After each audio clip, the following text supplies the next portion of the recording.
A plus vision news നിങ്ങൾക്കായി സമർപ്പിക്കുന്നത് sky wave water and amusement park Kakkadampoyil Valamthode Malappuram. സംസ്ഥാനത്ത് വലിയ മുന്നേറ്റം ഉണ്ടാക്കുമെന്ന് UDF-ഉം പക്ഷേ കഴിഞ്ഞ തവണത്തേക്കാൾ വലിയ വിജയം ഉണ്ടാക്കുമെന്ന് LDF-ഉം പറയുന്നു. ഈ പ്രാവശ്യം തെരഞ്ഞെടുപ്പ് രംഗം നിരീക്ഷിക്കുന്ന നിങ്ങൾക്കൊക്കെ തന്നെ കണ്ടാൽ മനസ്സിലാവും, ഒരു വേവ് UDF-ന് അനുകൂലമായിട്ട് ഉണ്ട്.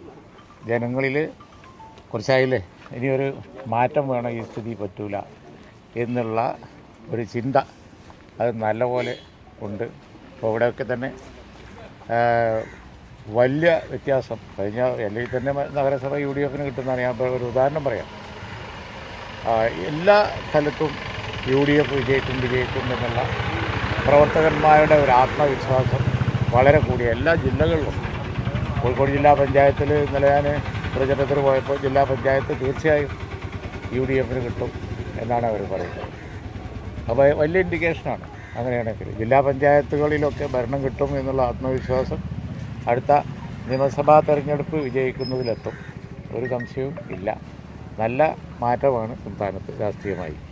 കഴിഞ്ഞ തവണ ജില്ലാ പഞ്ചായത്ത് ആകെ 3 ജില്ലാ പഞ്ചായത്ത് കണ്ടു. ഇത്തവണ പകുതിയിലേറെ പിടിക്കാൻ കഴിയും UDF-ന്. കാലാകാലങ്ങളിൽ UDF-ന് കിട്ടുന്ന ആ രീതിയിലേക്ക് പോകും. കഴിഞ്ഞ പ്രാവശ്യത്തെമാരിയുള്ള ഒരു പോർ ഷോ ഉണ്ടാവില്ല. ഈ പ്രാവശ്യം തീർച്ചയായും UDF-ന് പഴയ കാലത്ത് കിട്ടിയതുപോലെ മധ്യ തിരുവിതാംകൂറിൽ മുഴുവൻ കിട്ടും, മലബാറിൽ ഒരുപാട് ജില്ലകൾ കിട്ടും, അതുപോലെ തന്നെ കിട്ടാത്ത പല ജില്ലകളും ഈ തവണ കിട്ടും. ഈ ശബരിമലയിലെ സ്വർണ്ണക്കടത്തിൻ്റെ വിഷയങ്ങളൊക്കെ ജനങ്ങൾ ഏറ്റെടുത്തു എന്ന് കരുതുന്നുണ്ട്. അത് ജനങ്ങളുടെ ഹൃദയത്തിലായിക്കഴിഞ്ഞു.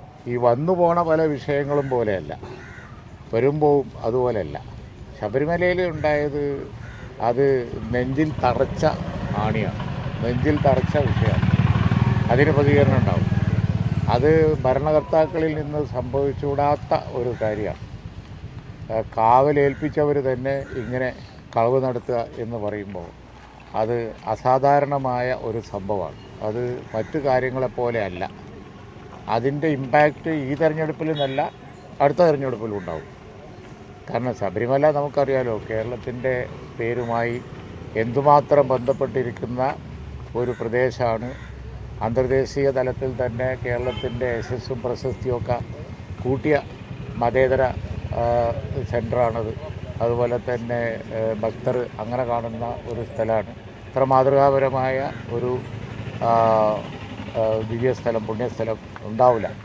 അങ്ങനെയുള്ള ഒരു സ്ഥലം ഇന്ത്യയിൽ തന്നെ മതേതരത്വത്തിന് മാതൃകയായ വാവരും അയ്യപ്പനും എന്നൊക്കെ പറയുമ്പോൾ അതുമായി ബന്ധപ്പെട്ട ഐതിഹ്യങ്ങളൊക്കെ വെച്ച് നോക്കിയാൽ നമുക്ക് മനസ്സിലാവും. അങ്ങനെയുള്ള ഒരു പ്രദേശത്ത് ഇങ്ങനെയുള്ള ഒരു കളവ് നടക്കുക എന്ന് പറഞ്ഞാൽ അത് ഇമാജിൻ ചെയ്യാൻ പറ്റില്ല. അതുകൊണ്ട് ജനങ്ങളുടെ ഹൃദയത്തിൽ തീർച്ചയായിട്ടും ആദ്യം പറിച്ചിട്ടുണ്ട്. ഈ രാഹുലിൻ്റെ വിഷയം ഇങ്ങനെ നീട്ടിക്കൊണ്ടു പോകാനുള്ള ഒരു ശ്രമം കൂടി LDF-ൻ്റെ ഭാഗത്തുനിന്നുണ്ടോ? കാരണം എത്ര വലിച്ചു നീട്ടാൻ നോക്കിയാലും അതിനൊരു പരിധിയുണ്ട്. കഴിഞ്ഞ 3-4 മാസം ആയിട്ട് ഉള്ള ഒരു വിഷയം തിരഞ്ഞെടുപ്പ് വന്നപ്പോൾ ഒന്നുകൂടി തീ കൊടുത്തതാണ്. അപ്പോൾ അതുകൊണ്ട് അത് വലിച്ചു നീട്ടിയാൽ അതിന് പൊളിറ്റിക്കലായിട്ടൊരു പരിധിയുണ്ട്. പിന്നെ കോൺഗ്രസ് നടപടിയെടുത്ത് കഴിഞ്ഞ ഒരു കാര്യമാണല്ലോ. അത് വെച്ച് കോൺഗ്രസിനെ എങ്ങനെ പഴിക്കും? അത് വെച്ച് കോൺഗ്രസിനെ വല്ലാതെ കോർണർ ചെയ്യാനൊന്നും സാധിക്കില്ല. അതിൻ്റെ ഇമ്പാക്റ്റ്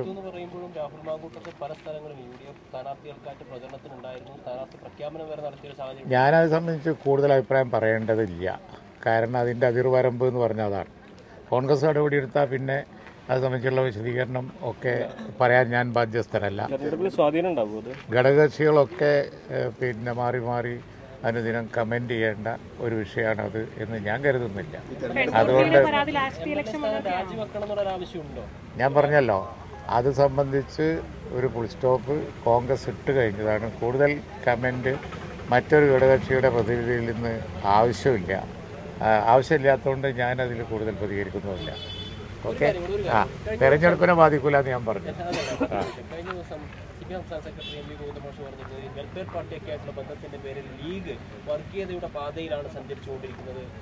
അതിന് മറുപടി ഞങ്ങളുടെ പ്രവർത്തകന്മാർ കൊടുത്തിട്ടുണ്ട്. വലിയ ബാനർ, വെൽഫെയർ പാർട്ടിയുടെ ബാനർ, അതിൻ്റെ താഴെ ഗോവിന്ദമാഷനെ ഒന്ന് പ്രസംഗിക്കുന്നത്.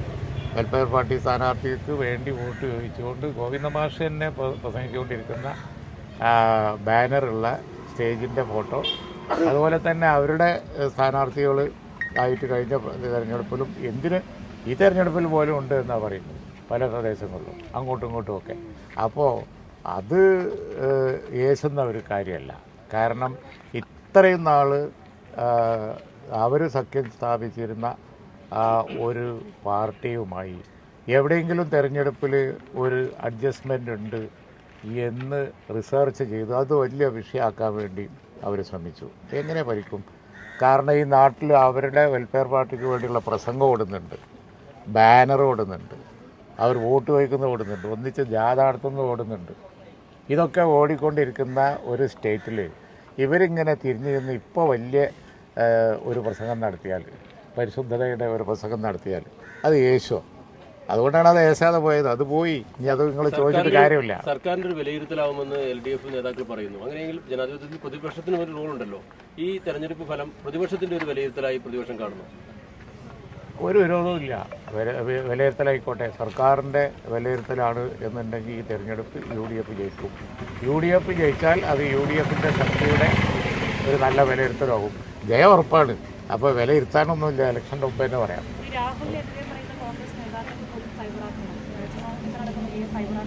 ഞാൻ പറഞ്ഞല്ലോ അനുദിനം പ്രതികരിക്കേണ്ട ആവശ്യമുള്ള ഒരു വിഷയമല്ല ഒരു ഘടകകക്ഷി പ്രതിനിധിയെ സംബന്ധിച്ചിടത്തോളം. നിങ്ങൾ അയിമ തന്നെ കൂടി എന്നോട് ദുരിതരാ ചോദിച്ചിട്ട് ഒരു കാര്യമില്ല. ഞാൻ ഫുൾ സ്റ്റോപ്പ് ഇട്ടു നേരത്തെ പറഞ്ഞല്ലോ.